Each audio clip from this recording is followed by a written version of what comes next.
अश्वत्थामा की गलती को श्री कृष्ण ने था सुधारा, एक अभागी माँ को मिला था सहारा।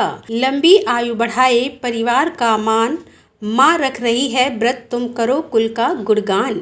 आप सभी माताओं बहनों को जिया व्रत की ढेर सारी शुभकामनाएं। हर साल जिया का व्रत माताएं अपने बच्चे की खुशहाली, सुख, समृद्धि और उनकी लंबी आयु की कामना के लिए रखती हैं। और साथ ही जिन महिलाओं की संतान नहीं होती वह भी संतान प्राप्ति के लिए इस व्रत को रखती हैं। इस दिन माताएं जीमुतवाहन की और चील और सियारिन की पूजा करती हैं। जितिया व्रत को ज्योतिया या जीवित पुत्रिका व्रत के नाम से भी जाना जाता है और हर साल आश्विन महीने के कृष्ण पक्ष की अष्टमी तिथि को यह व्रत रखा जाता है। इस व्रत के नियमों का पालन छठ पर्व की तरह पूरे 3 दिन तक किया जाता है और यह जो व्रत है यह मुख्य रूप से बिहार, झारखंड, उत्तर प्रदेश के कुछ ही जगहों में रखा जाता है। इस व्रत में पानी की एक बूंद भी नहीं पी जाती। जो भी माताएं इस व्रत को रखती हैं उनकी संतानें अपने जीवन में खूब तरक्की करती हैं और ऐसी माताओं को अपने बच्चे का वियोग भी सहना नहीं पड़ता। जितिया का व्रत एक ऐसा पर्व है जिसमें मछली खाकर भी पूजा की जाती है। आमतौर पर सनातन धर्मी लोग पर्व से या व्रत से एक दिन पहले मांसाहार को त्याग देते हैं। यहाँ तक कि कई सारे लोग लहसुन प्याज तक खाना छोड़ देते हैं। लेकिन जिया के पर्व में ऐसी मान्यता है कि मछली और मरुआ की रोटी खाकर इस पर्व की शुरुआत की जाती है। लेकिन जिन जगह भी ऐसा नियम नहीं है वहाँ पर केवल सात्विक भोजन ही एक दिन पहले करना चाहिए। आज के इस वीडियो में मैं आपको बताऊंगी कि जितिया व्रत की संपूर्ण पूजा विधि क्या है, आपको किस प्रकार से पूजा करनी है, किन किन बातों का ध्यान रखना है। जीवित पुत्रिका या जिया व्रत रखने से एक दिन पहले नहाए खाए का दिन होता है और अगले दिन यानी खुरतिया के दिन आपको सुबह से निर्जला व्रत रखना होता है। और जिया व्रत की जो पूजा है, मुख्य पूजा, वो शाम को प्रदोष काल के समय की जाती है। तो सुबह से तो आप व्रत रखें, लेकिन शाम की पूजा करने से पहले भी आप एक बार स्नान कर लें, साफ स्वच्छ वस्त्र पहन लें, अच्छे से श्रृंगार कर लें, सिंदूर या महावर आदि लगा लें। और पूजा करने के लिए अब आपको एक लकड़ी की चौकी बिछानी है। मुंह आपका पूर्व या उत्तर दिशा की ओर होना चाहिए। चौकी पर लाल या पीला वस्त्र आपको बिछाना है। फिर तुरैया, झिंगनी का पत्ता आपको लेना है, या अगर आपको ये पत्ते ना मिले तो आप पान का पत्ता भी ले सकते हैं। अब सबसे पहले जीमुतवाहन भगवान और फिर चील और फिर सियारिन के लिए इन पत्तों का आपको आसन लगाना है। चौकी के ऊपर आपको अलग अलग पत्ते रखकर इनका आसन लगाना है। आप पूजा के लिए रखे गए चावल में थोड़ी सी हल्दी और पानी डालकर उन्हें पीला रंग लें, क्योंकि तिलक लगाते समय पीले अक्षत चढ़ाए जाते हैं। पूजा में पीला सिंदूर चढ़ाया जाता है। तो अब आप तीनों पत्ते पर थोड़े थोड़े से अक्षत रखें, अक्षत का आसन लगाएं, जिनके ऊपर आप मूर्तियों की स्थापना करेंगे। यह जो मूर्तियां हैं इनमें जीतू वाहन की जो मूर्ति है वह बहुत सी जगह पर कुसा से बनाई जाती है और कुछ लोग आज के दिन मिट्टी से भी जीमुतवाहन भगवान की मूर्ति बना लेते हैं। चील और सियारिन की मूर्ति भी बना लेते हैं, या आप मार्केट में यदि मिलती हो तो वहाँ से भी आप खरीद कर स्थापित कर सकते हैं। जितिया व्रत की जो पूजा होती है वैसे खास तौर पर किसी नदी या तालाब के किनारे की जाती है। अगर आपके यहाँ पर ऐसी व्यवस्था नहीं है तो आप अपने घर पर पूजा कर सकते हैं। अब यहाँ पर एक बात का विशेष आपको ध्यान रखना है कि जिन महिलाओं की सास होती है उन्हें चौकी पर 3 पत्ते रखकर पूजा करनी चाहिए, और जिन महिलाओं की सासू माँ जीवित नहीं है उन्हें 1 पत्ता सास के नाम का भी अलग निकाल कर रखना चाहिए।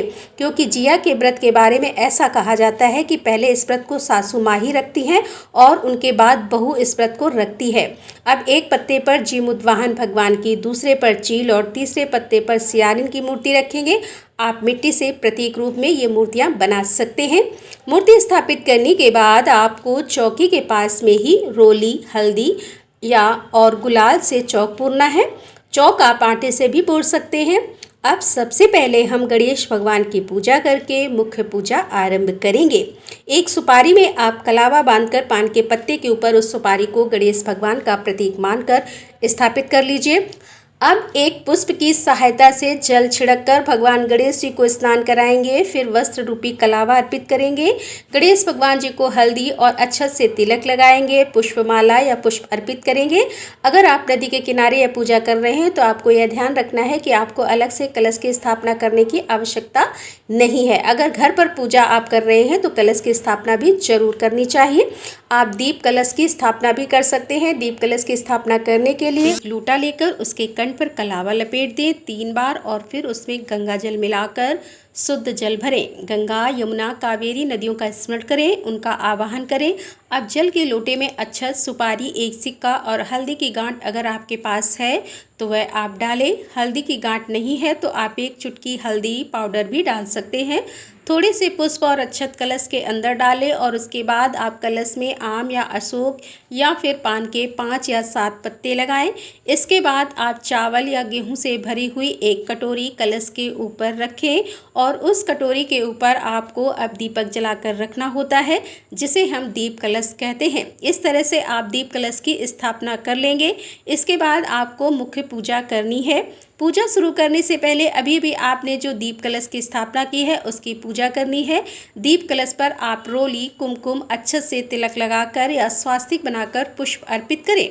हाथ जोड़कर दीपक को प्रणाम करें, क्योंकि जो दीपक होते हैं वह हमारी समस्त पूजा के साक्षी होते हैं। अब धूप जलाकर सभी भगवान को दिखाएं। जीमुतवाहन भगवान, चील, सियारन और गणेश भगवान जी को धूप दीप दिखाएं। ध्यान रखें कि जो दीप कलश की स्थापना में आपने दीपक ऊपर जलाकर रखा है उसे आपको बार बार नहीं हटाना है। दीप दिखाने के लिए आप अलग से एक दिया और जलाकर रख सकते हैं और जब आप आरती करते हैं तो उस समय भी आपको यह दिया नहीं हटाना है। अलग से आप कपूर जलाकर या अलग से जो दिया आपने जलाकर रखा हुआ है उससे ही आपको आरती करनी होती है। ठीक है। इस व्रत में धागे का या फिर सोने या चांदी का जिया का लॉकेट पहनना जाता है और उसकी पूजा भी आपको इस दिन करनी होती है। अब चौकी पर विराजित जीमुतवाहन भगवान, चील और सियारिन को जल का छींटा देकर स्नान का भाव करेंगे। जिया के धागे पर आपको केवल जल का छींटा लगाकर तिलक लगाना है और इस जिया के धागे या लॉकेट को आपको झिगनी के पत्ते पर या फिर पान के पत्ते पर रखना है। अब जीमुतवाहन भगवान को चंदन, रोली का तिलक लगाएंगे। जीमुतवाहन भगवान को जो है वह गंधर्व राजकुमार हैं। जीमुतवाहन भगवान के बाद चील और सियारिन को पीला सिंदूर तिलक लगाएंगे और अब जीमुतवाहन भगवान को जनेऊ अर्पित करेंगे। हाथ जोड़कर सभी को प्रणाम करेंगे। अब आप भगवान को पुष्प अर्पित करें। जीमुतवाहन भगवान को आज के दिन जनेऊ जरूर अर्पित करें। अब खीरा या इसके अलावा जो भी आपको फल मिलते हैं वह भगवान को अर्पित करें। भोग में आज के दिन एक दिन पहले भिगोए गए चने, गऊ भी और फल, मिठाई, अनार से जो भी पकवान आपके यहाँ चढ़ाए जाते हैं वह पकवान आप चढ़ाएं और यह भोग आप किसी पात्र में रखकर या फिर पान के पत्ते या झींगनी के पत्ते पर रखकर ही अर्पित करें। इस दिन चिवड़ा भी बहुत सी जगह पर अर्पित किया जाता है। अब एक पानी वाली नारियल पर मौली यानी कलावा बांधकर उस पर एक सिक्का और अक्षत पुष्प रखकर भगवान को चढ़ाएं। जीमुतवाहन भगवान को यह अर्पित करना होता है।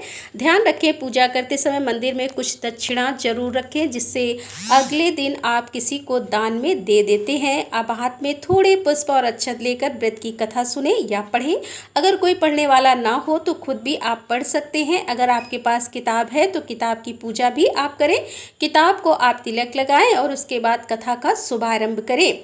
कथा करने के बाद आपको आरती करनी है। आरती करने के लिए अलग से एक दीप जलाकर या कपूर जलाकर आप आरती कर लीजिएगा। सबसे पहले गणेश भगवान जी की, फिर जीमुतवाहन भगवान जी की, चील और सियारिन की आरती करने के बाद जल से 3 बार आचमन करके प्रणाम करें। दिन भर उपवास रखने के बाद शाम की पूजा में 3 बूंद जल से आप आचमन यदि करते हैं तो उससे व्रत खंडित नहीं होता है। आचमन करने के बाद आप हाथ जोड़कर प्रणाम करें। अपने द्वारा की गई पूजा को स्वीकार करने का आग्रह भी करें। अपने संतान, अपने परिवार की सुख समृद्धि के लिए कामना करें। यदि संतानहीन है तो संतान प्राप्ति के लिए सच्चे मन से कामना करें। और फिर आपने आज के दिन जितिया के लॉकेट या जिया के धागे की जो पूजा की है तो उसे क्या करते हैं कि बहुत से लोग तो शाम की पूजा करने के बाद ही अपने बच्चे के गले में पहना देते हैं, थोड़ी देर तक, जितनी देर तक भी आपके बच्चे धारण कर सके, और या फिर आप खुद भी इस धागे को गले में पहन सकते हैं। और कुछ जगह पर अगले दिन पारण करने के बाद यह लॉकेट पहना जाता है। तो आपके यहाँ पर जो भी परंपरा हो, जो नियम हो, उसके अनुसार आप इस धागे को पहन सकते हैं। आरती करने के बाद कुछ जगह पर ऐसा भी नियम होता है कि एक खीरे पर थोड़ा सा घी लगाकर, जो खीरा आपने भगवान को चढ़ाया है उसी पर आपको थोड़ा सा घी लगाकर जिस दिए से आपने आरती की है उसकी लौ के ऊपर रखा जाता है, जिससे काजल बनाया जाता है और उस काजल को जो खीरे में इकट्ठा हो गया है ऊपर से उस बच्चों की आंख में लगाया जाता है। कुछ जगह पर आज के दिन सरसों के तेल की खली रखी जाती है। सरसों का तेल तेल रखा जाता है, जिसे पूजा करने के बाद बच्चों के सिर में लगाया जाता है। इसे जीमूत भगवान जी का आशीर्वाद माना जाता है। और इस व्रत में ब्राह्मण या ब्राह्मणी के लिए सीधा भी निकाला जाता है, जिसमें चावल और अक्षत रखे जाते हैं। इसके अलावा आप फल, मिठाई, दक्षिणा या जो भी आपकी सामर्थ्य है वह भी आप सीधे में रख सकते हैं। और बहुत सी जगह पर शाम की पूजा करने के बाद यह बायना या सीधा दे दिया जाता है। कुछ जगह पर अगले दिन दिया जाता है। अपने यहाँ की जो परंपराएं उसका पालन करते हुए आपको सीधा देना चाहिए। यह तो थी खुर्जिया की पूजा विधि, यानी जिस दिन आपने निर्जला व्रत रखना है उस दिन की पूजा विधि। और जो एक दिन पहले आपको ध्यान रखना है वह यह होता है कि इस व्रत में एक दिन पहले यानी नहाए खाए के दिन जो भी व्रती महिलाएं होती हैं उन्हें स्नान करने के बाद महुआ की रोटी, नोनी का साग, झींगनी की सब्जी आदि ग्रहण करनी होती है। बहुत सी जगह पर इस व्रत को मछली खाकर शुरू किया जाता है। एक ही बार भोजन सप्तमी तिथि के दिन किया जाता है, उसके बाद फिर कुछ भी ग्रहण नहीं किया जाता। और व्रत पारण के दिन सुबह सूर्योदय होने के बाद यानी सूरज उगने के बाद आपको जल ग्रहण करना होता है। जो भी पकवान आपके यहाँ भोग में लगाए जाते हैं, अपने यहाँ की मान्यताओं के अनुसार आपको वो पकवान या जल या कच्चा दूध ग्रहण करके व्रत का पारण करना होता है। व्रत पारण कैसे किया जाता है इसकी अलग से वीडियो आपको मिल जाएगी। अगर आपको यह जानकारी अच्छी लगी हो तो वीडियो को लाइक करके ज़्यादा से ज़्यादा लोगों तक शेयर भी जरूर कीजिएगा।